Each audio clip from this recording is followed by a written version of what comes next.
पूर्व राष्ट्रपति रामनाथ कोविंद की अध्यक्षता में 2 सितंबर 2023 को एक साथ चुनाव पर उच्च स्तरीय समिति गठित की गई थी। समिति ने इस साल की शुरुआत में राष्ट्रपति द्रौपदी मुर्मू को 18,626 पन्नों वाली अपनी रिपोर्ट सौंपी। रिपोर्ट में बताया गया है कि 1951 से 1967 के बीच एक साथ चुनाव हुए हैं। देश में एक बार फिर एक देश एक चुनाव की चर्चा शुरू हो गई है। इसे लेकर पूर्व राष्ट्रपति रामनाथ कोविंद के नेतृत्व में एक कमेटी बनाई गई थी, जिसकी रिपोर्ट को अब मंजूरी मिल गई है। केंद्रीय मंत्रिमंडल की मंजूरी के बाद सरकार आगामी शीतकालीन सत्र में प्रस्ताव को सदन में पेश कर सकती है। कोविंद समिति ने साल की शुरुआत में अपनी रिपोर्ट भी राष्ट्रपति को सौंपी थी। 191 दिनों में तैयार 18,626 पन्नों की इस रिपोर्ट में कहा गया है कि 2029 से देश में पहले चरण में लोकसभा और विधानसभा चुनाव एक साथ कराए जाएं। इसके बाद 100 दिनों के भीतर दूसरे चरण में स्थानीय निकाय के चुनाव कराए जा सकते हैं। कोविंद समिति ने ये भी कहा कि 1951 से 1967 के बीच एक साथ चुनाव हुए हैं। आज़ादी के बाद देश में पहली बार 1951-52 में चुनाव हुए। तब लोकसभा के साथ ही सभी राज्यों की विधानसभा के चुनाव भी संपन्न हुए थे। इसके बाद 1957, 1962 और 1967 में भी एक साथ लोकसभा और राज्य विधानसभाओं के लिए एक साथ चुनाव कराए गए। 1968-69 के बाद ये सिलसिला टूट गया, क्योंकि कुछ विधानसभाएं विभिन्न कारणों से भंग कर दी गई थीं।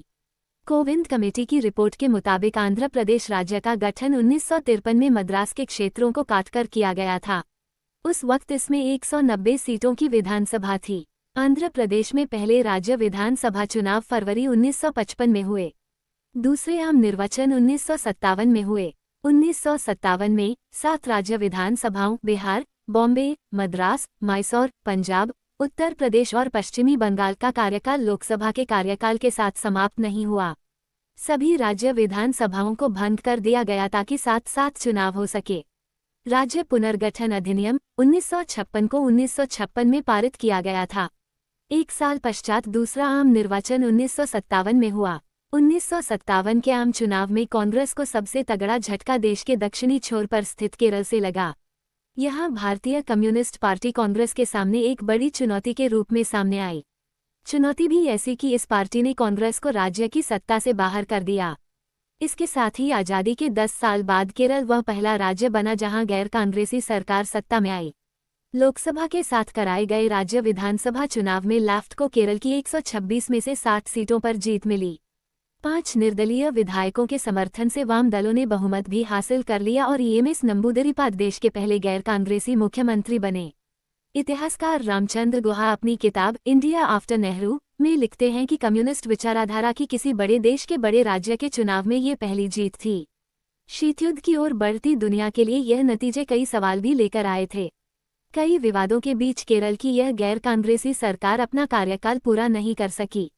महज 2 साल बाद ही एमएस नंबूदरीपाद सरकार को बर्खास्त कर दिया गया।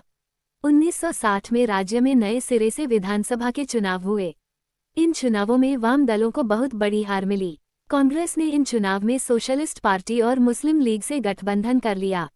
इस गठबंधन के लिए खुद नेहरू ने जमकर प्रचार किया। ये चुनाव लोकतंत्र और साम्यवाद में से किसी एक को चुनने का चुनाव बन गए। चुनाव के दौरान रिकॉर्ड 84% मतदान हुआ। सोशलिस्ट पार्टी और कांग्रेस गठबंधन ने बड़ी जीत दर्ज की। कांग्रेस को 60 सीटें मिली तो उसके सहयोगी दलों ने 31 सीट पर जीत दर्ज की। वाम दल महज 26 सीटों पर सिमट गए। नतीजों के बाद एक और दिलचस्प बात हुई। 127 सीट वाले सदन में सबसे बड़ी पार्टी कांग्रेस थी, लेकिन मुख्यमंत्री सोशलिस्ट पार्टी के पीए थनुपिल्लाई बने थे। 1951 से लेकर 1967 तक एक साथ चुनाव हुए। जब पहली बार लोकसभा चुनाव अलग से कराया गया उसके पीछे दिलचस्प किस्सा है। बात 1971 की है। केंद्र में इंदिरा गांधी की सरकार थी। इंदिरा अपनी ही पार्टी से बगावत करके कांग्रेस के 2 टुकड़े कर चुकी थीं।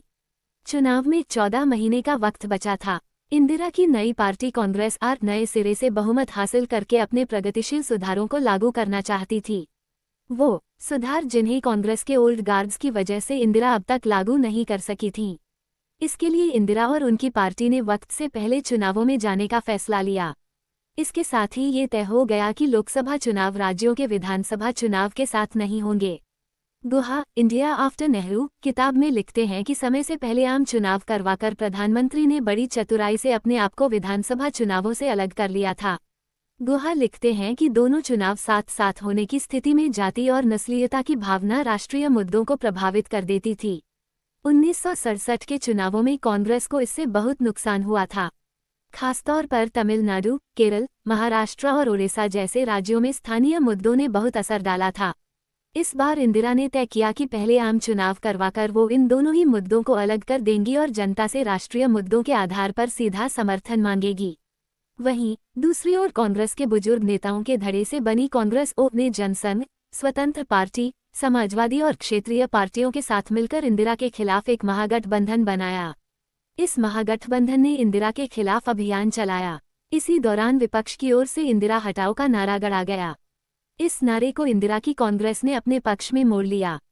विपक्ष के नारे के जवाब में इंदिरा ने कहा कि वे कहते हैं इंदिरा हटाओ, हम कहते हैं गरीबी हटाओ। कांग्रेस का गरीबी हटाओ का नारा जनता में चल गया। गरीबी हटाओ के नारे के जरिए कांग्रेस ने खुद को प्रगतिशील बताया, जबकि विपक्ष को प्रतिक्रियावादी ताकतों का गठजोड़ बताया गया। चुनाव को व्यक्ति केंद्रित बना देने से विपक्ष को फायदे के बजाय नुकसान ही हुआ। दूसरी तरफ इंदिरा ने सत्ताधारी पार्टी के चुनाव प्रचार की कमान पूरी तरह से अपने हाथ में ले ली। दिसंबर 1970 में लोकसभा भंग होने के बाद से चुनाव तक इंदिरा ने 10 हफ्ते में 58,000 किमी से ज्यादा की यात्रा की। इस दौरान उन्होंने 300 से ज्यादा चुनावी रैलियों को संबोधित किया। करीब 2 करोड़ लोगों ने उनका भाषण सुना। उस दौर में इंदिरा के इस चुनाव प्रचार, इंदिरा की सियासी स्थिति की तुलना 1952 के पंडित जवाहरलाल नेहरू के चुनाव प्रचार और सियासी हालात से की गई। अपने भाषणों में इंदिरा गांधी ने अपनी नई पार्टी और पुरानी पार्टी के फर्क को खुलकर जनता के सामने रखा। इंदिरा इन भाषणों में ये संदेश देती थी, पुरानी कांग्रेस रूढ़िवादी और निहित स्वार्थी के हाथों की कठपुतली थी, जबकि नई कांग्रेस गरीबों के हितों के प्रति समर्पित थी। इंदिरा की नई पार्टी की सांगठनिक कमजोरी को युवा कार्यकर्ताओं के उत्साह ने दूर कर दिया, जिन्होंने देशभर में घूम घूम कर अपने नेता के संदेश को फैलाया। मतदान के दिन मतदान केंद्रों पर उमड़ी भारी भीड़ ने साफ कर दिया कि लोग तकलीफों से छुटकारा पाने के लिए नई उम्मीदों से लबरेज हैं। जब नतीजे सामने आए तो 518 सीटों में से कांग्रेस आर को 352 सीटों पर जीत हासिल हुई, जबकि दूसरे नंबर पर आने वाली सीपीएम को महज 25 सीटें ही मिल पाईं। एक और वामपंथी पार्टी सीपीआई को 23 सीटें तो जनसंघ को 22 सीटों पर जीत मिली। वहीं विपक्षी गठबंधन में सबसे ज्यादा 238 सीटों पर चुनाव लड़ने वाली कांग्रेस को महज 16 सीटों से संतोष करना पड़ा। इन नतीजों ने साफ कर दिया कि जनता ने पुरानी रूढ़िवादी सोच वाली ओल्ड गार्ड्स की कांग्रेस को पूरी तरह से नकार दिया। जीत के भारी अंतर ने ये भी स्पष्ट कर दिया कि इंदिरा गांधी की कांग्रेस ही असली कांग्रेस है। नतीजों के विजेता और पराजित होने वाले दोनों ने ही स्वीकार किया कि यह एक ही व्यक्ति की जीत थी। वो शख्सियत थी इंदिरा गांधी। 1952 से कांग्रेस 2 बैलों की जोड़ी चुनाव चिन्ह के साथ चुनाव में उतरी रही थी। 1971 के चुनाव में कांग्रेस में हुई टूट के बाद इंदिरा गांधी की कांग्रेस आर गाय और बछड़ा चुनाव चिन्ह के साथ मैदान में उतरी थी। 1971 के लोकसभा चुनाव में जीत दर्ज करने वाली इंदिरा गांधी की कांग्रेस आर आगे चलकर कांग्रेस आई बनी और पार्टी का चुनाव चिन्ह हाथ का पंजा हो गया। और फिर कांग्रेस आई से ये आई भी हट गया। बाद में कांग्रेस आई और फिर कांग्रेस बन गई।